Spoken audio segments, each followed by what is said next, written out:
Iran ने माना research centre पर हमले हुए। बड़ी खबर, युद्ध में ईरान के 32 रिसर्च सेंटर तबाह हुए। यूएस इजरायल ने हमले में बड़ा नुकसान पहुंचाया, यह ईरान ने माना है। ढांचागत नुकसान $6 अरब का हुआ है। तो जो उनका स्ट्रक्चरल इंफ्रास्ट्रक्चर है उसका $6 अरब का नुकसान हुआ है।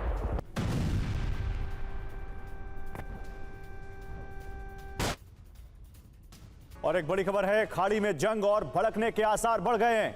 इजरायल खरीदेगा यूएस से फाइटर जेट। बड़ी खबर, F-35 और F-15 की खरीद को मंजूरी।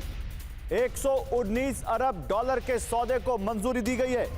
तो खाड़ी में जंग भड़कने के आसार और बढ़ गए हैं।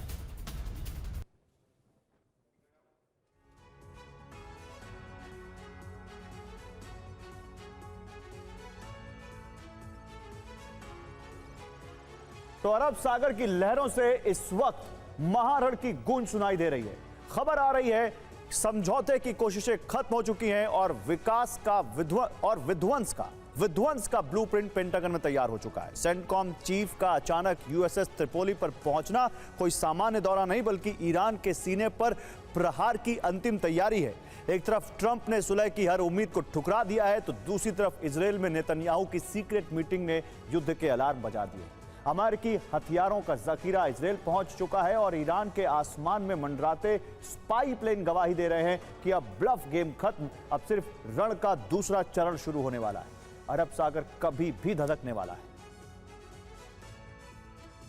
पहला संकेत है ट्रंप को सेंटकॉम चीफ की सीक्रेट मीटिंग। दूसरा संकेत है ट्रंप का ईरान के प्रस्ताव को अस्वीकार करना। तीसरा संकेत है सेंट्रल कमांड चीफ का अरब सागर में पहुंचना। चौथा संकेत है तीनों एयरक्राफ्ट कैरियर की लोकेशन बदलना। पांचवा संकेत है हॉर्मुज खोलने के लिए ट्रंप का ग्रीन सिग्नल देना।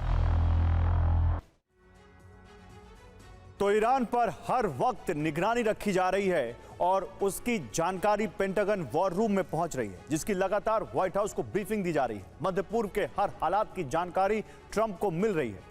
हॉर्मुज से लेकर फारस की खाड़ी तक ईरान की हर हरकत पर नजर रखी जा रही है। अरब सागर में तैनात सेंट्रल कमांड से युद्ध मंत्री हेक्सेट तक हर जानकारी तक पहुंच रही है और इसके लिए सैटेलाइट ड्रोन से निगरानी रखी जा रही है, जिससे हमले की रणनीति बनाई जा सके। ऐसी खबर है कि अमेरिका ने ईरान में टारगेट फिक्स कर लिए, जिसमें पहला टारगेट IRGC हेडक्वार्टर है, दूसरा टारगेट ईरान के परमाणु ठिकाने, जबकि तीसरे नंबर पर ईरान के सैन्य ठिकाने।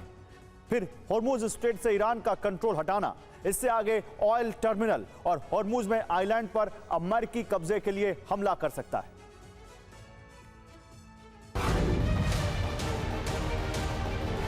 पहले चरण में सी माइंस के पास सेफ पैसेज बनाया जाएगा, जिससे माइन स्वीपर शिप हॉर्मुज से सी माइंस के पास पहुंच जाएं।